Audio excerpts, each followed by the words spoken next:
in terms of the new users of mobile content and applications, we've seen that the average users of mobile media services are strongly skewed to youth. There's another very interesting chart here, and this was I think it was Pew.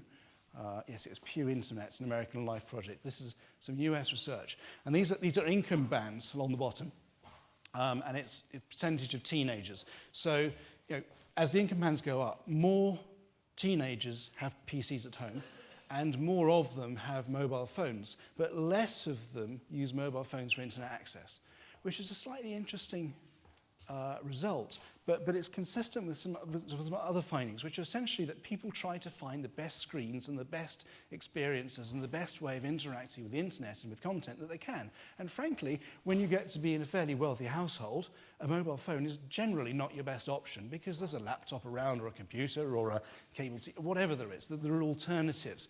Whereas when you're down here and you're a teenager, in a poorer household, going to your bedroom and playing with your mobile phone may be a pretty good option. So there's another very interesting dynamic there. And these things sort of come together. There is a point.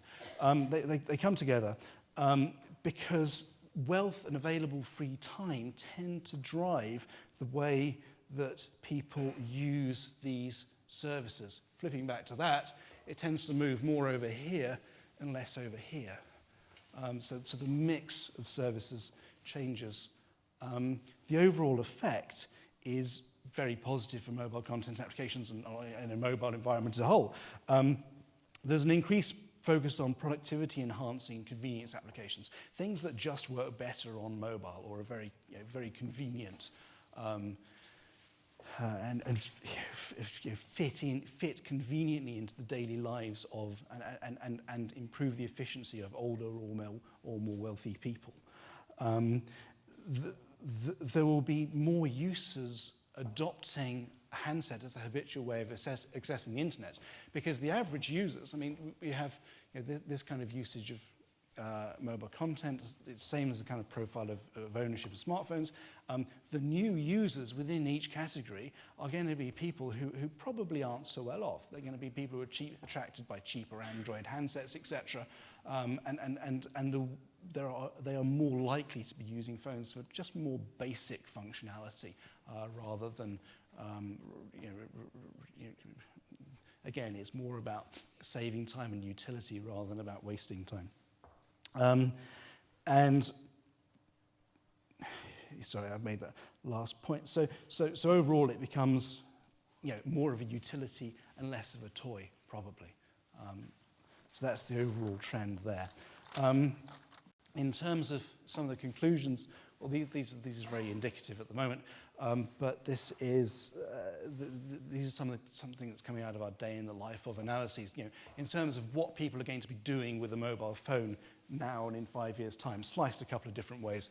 There's going to be a significant increase in web-based content, a lot of usage of device-based but standalone content. So this would be songs, etc., which are sideloaded onto the handset or previously downloaded onto the handset and just listened to on the handset.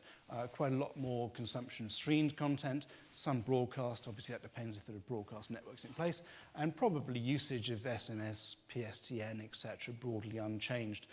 In terms of what people are doing with that time, there's a fair amount of televisual. Obviously televisual would be here broadcast, streamed, or device-based download. So there's a kind of a matrix effect here. But there's a lot more televisual, some more games, a fair amount more music, audio.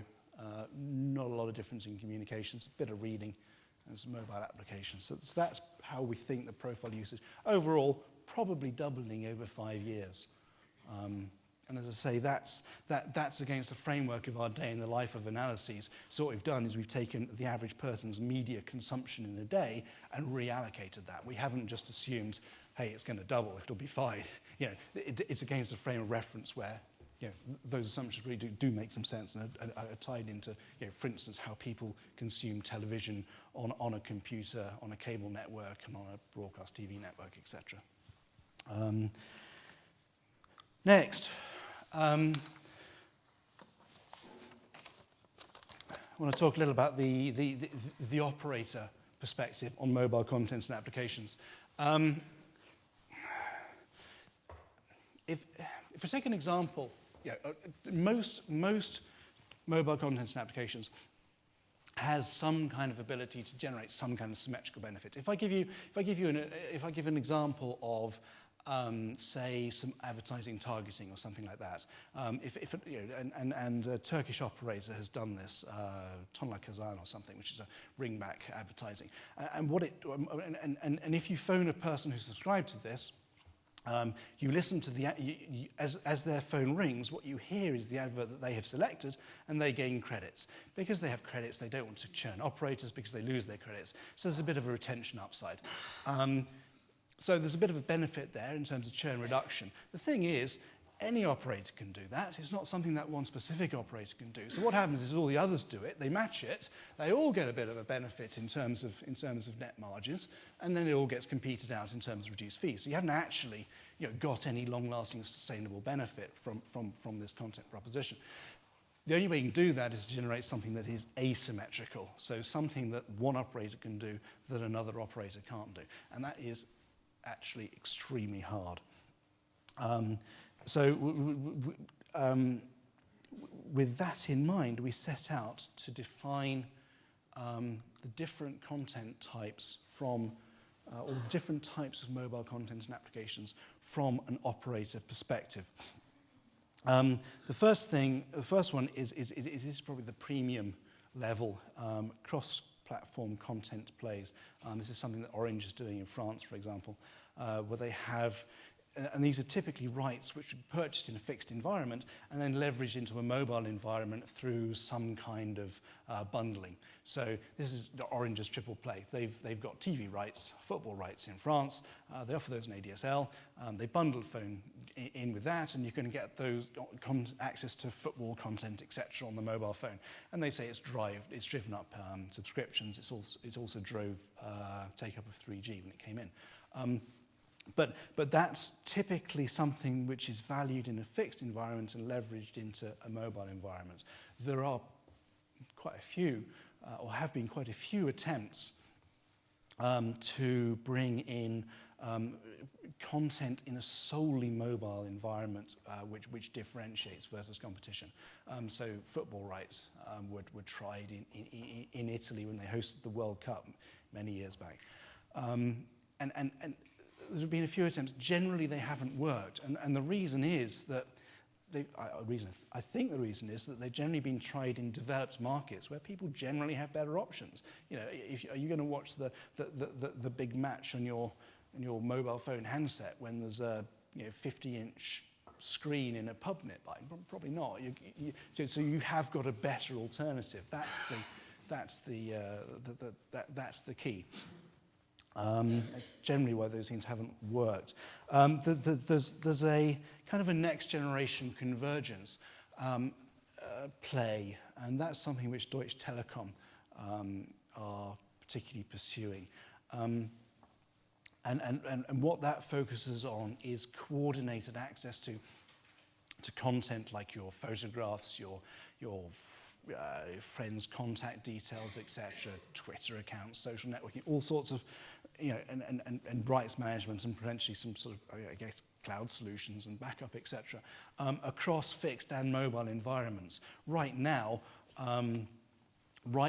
that is a differentiator for a mobile operator or an operator that has both fixed and mobile assets at the moment. It won't be for long because over the top is really putting that under pressure. I mean, both mobile and fixed side will be disintermediated by the likes of Google, etc. There's another category which is differentiated mobile services. So this is something. This is something, and it comes very close to sort of marketing and branding, but it's for instance, offering advanced tickets to the O2 Arena, or partnering with an events ticketing agency which has an 80% market share, and you get advanced notice to be able to book through that agency and offer that to your subscribers through an application. That's something which, for a niche of people, could differentiate. Possible examples of that kind of thing. This one hasn't been done. Is Formula One, for instance. If you offer that, if Vodafone was to do a deal where they had very in-depth stats on Formula One, you can see that some people may actually go across to take a Vodafone phone. Real Madrid is an example. There's about 100,000 people subscribed to Real Madrid's application. In Spain, the churn of that base is negligible. It's practically zero. It can be accessed through any operator. Had that deal been cut with one operator, then you could see how that segment of people could become quite loyal to that operator. So there's a very, very few opportunities to do that kind of thing, and they're small and they're niche and they're locally specific. But valuable. So if an operator can pull together a portfolio of those things, it can actually make a meaningful difference to their performance. Premium mobile services, these are things which take investment, but where there is nothing preventing a competitor from offering something that's a substitute. A classic example of that is mapping. Mapping's huge investment. To actually get the basic maps, etc. in place. Nokia spent a lot of money buying, I think it was Navtech, but the basic mapping functionality has been competed, has basically been reduced in value to zero because Google offers the basic stuff for free. At the moment, there are issues about the amount of data it uses and the costs when you're roaming and the costs when per meg charging come in, but at the moment, basically, that free alternative has taken all of the value out of somebody's very big investment in a highly sophisticated proposition.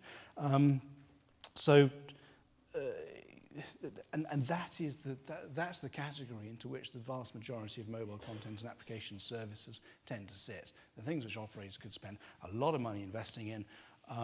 There really is nothing stopping the competition doing something broadly equivalent or a close substitute. And what that means is it's very hard to differentiate with that kind of service because if somebody, take 3 when they introduced Orb and Slingbox, they didn't move the needle much. Nobody really noticed. If they had done, you can bet all the competing operators would have done something very similar very quickly. As soon as something in there really has an impact, everyone else will do the same thing. So you're never really going to drive a business with that kind of content. And then, of course, there's low-value content, which is the stuff that was here, which now everybody offers, or the 200 pointless, bodily function applications you get on an iPhone or something. Just no one's ever really going to make any money out of them.